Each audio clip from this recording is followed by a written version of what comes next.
దేవునికి స్తోత్రం. ప్రియమైన వారలారా, రక్షకుడును ప్రభు అయిన యేసుక్రీస్తు వారి నామంలో మీకు శుభములు వందనాలు తెలియజేస్తూ ఉన్నాం. దేవుడు మిమ్మలను, మీ బిడ్డలను, మీ కుటుంబములను దీవించి ఆశీర్వదించునుగాక. ఆమేన్.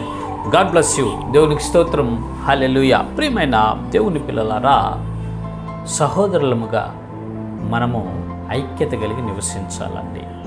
ఐక్యత అద్భుతాలు చేస్తుంది. ఐక్యత వలన మనము చాలా సంపాదించగలం. బలమైనటువంటి ఏనుగులు సైతం ఆ చిన్న చెత్త పరకలన్నీ ఐక్యంగా పెనవేయగలిగినప్పుడు బంధించగలగదండి. బలమైనటువంటి పామును, సర్పమును, సలిచీమలు ఐక్యత కలిగి పోరాడి చంపివేస్తాయి.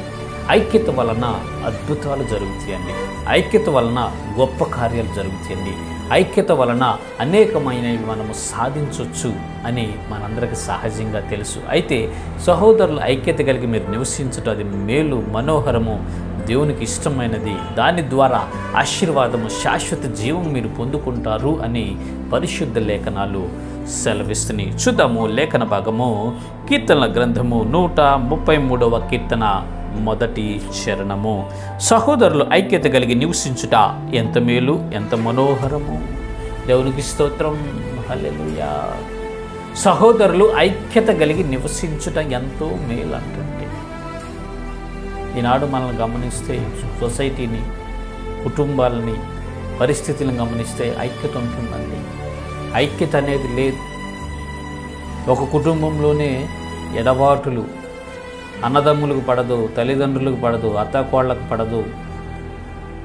ఈ రోజుల్లో మరీ ఇంకా భయంకరం ఏంటంటే భార్యాభర్తల్లోనే ఐక్యత ఉండలేదండి. ఒక శరీరముగా మార్చబడినటువంటి, ఒక శరీరముగా ఏర్పాటు చేయబడినటువంటి వివాహ వ్యవస్థ ద్వారా భార్యాభర్తల్లోనే ఐక్యత లేకుండా ఎన్నో కుటుంబాలు విడిపోతున్నాయి. ఎంతో గందరగోళానికి గురైపోతున్నారు. ప్రియమైనటువంటి ప్రశ్నలారా, దేవుని వాక్యం స్పష్టంగా సెలవిస్తుంది ఐక్యత కలిగి నివసించాలి అని. ఐక్యత కలిగి నివసించినప్పుడు ఆశీర్వాదమును, శాశ్వత జీవం మనం పొందుకుంటాం. అద్భుతాలు మన జీవితంలో జరుగుతాయి. ఆశ్చర్య కార్యాలు మనకు జరుగుతాయి. అనేకమైనటువంటి గొప్ప గొప్ప కార్యాలను మనము సాధించగలుగుతామండి ఐక్యత వలన. ఇక్కడ పరిశుద్ధ లేఖనాలు సెలవిస్తున్నాయి సహోదరుల ఐక్యత కలిగి ఉండాలి. మరి ముఖ్యంగా క్రీస్తు రక్తంలో కడగబడి యేసు క్రీస్తు నామమును ఒప్పుకొని నమ్మి బాప్తిస్మం పొంది దేవుని బిడ్డలుగా ముద్రించబడిన వారందరూ సహోదరులు, సహోదరులు. ఈ సహోదరుల్లో ప్రాముఖ్యంగా ఐక్యత అనేది ఉండాలి అని పరిశుద్ధ లేఖనాలు సెలవిస్తున్నాయి. ప్రియమైనటువంటి ప్రజలారా, మనమందరము ఐక్యత కలిగి ఉండినట్లయితే, మనమందరం ఒక యూనిటీగా ఉండినట్లయితే అద్భుతాలు చేయగలం. ప్రభు కొరకు ఈ ప్రపంచాన్ని పట్టుకోగలమండి. దేవుడి కొరకు సాహస కార్యాలు చేస్తాం. దేవుడే మన ద్వారా ఆశ్చర్య కార్యాలు చేయిస్తాడు. ప్రియులారా, ఎప్పుడంటే ఐక్యత కలిగి మనం ఉండినప్పుడు, ఐక్యత కలిగి మనము నడిచినప్పుడు, ఐక్యత కలిగి మనము జీవించినప్పుడు గొప్ప కార్యాలు చేస్తాం. శాశ్వత జీవము, ఆశీర్వాదమును మనం పొందుకుంటాం. ప్రియమైనటువంటి ప్రజలారా, దయచేసి గమనించండి.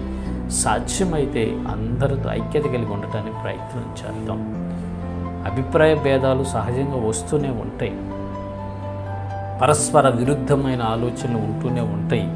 అయితే సాధ్యమైనంత వరకు మనము చేతనైతే ఐక్యత కలిగి సమాధానం కలిగి ఉండాలి. వారి విధానాలు వాక్యానికి, దేవునికి వ్యతిరేకంగా ఉన్నప్పుడు మౌనంగా, సైలెంట్గా ఉండటం మంచిది. మనకి అది ఆశీర్వాదకరం. మ్యాక్సిమం మనమందరము ఐక్యత కలిగి ఉండటానికి ప్రయత్నం చేద్దాము. దేవుని ద్వారా ఆశీర్వాదాన్ని, శాశ్వత జీవాన్ని పొందుకొని మనోహరమైన వారిగా మార్చబడి ఈ విశ్వాసయాత్రలో ముందుకు సాగిపోదాం. ఇటు కృప దేవుడు మనందరికీ కలుగు చేయనుగాక. ఆమేన్. God bless you. దేవుని స్తోత్రం. హల్లెలూయా. Praise the lord.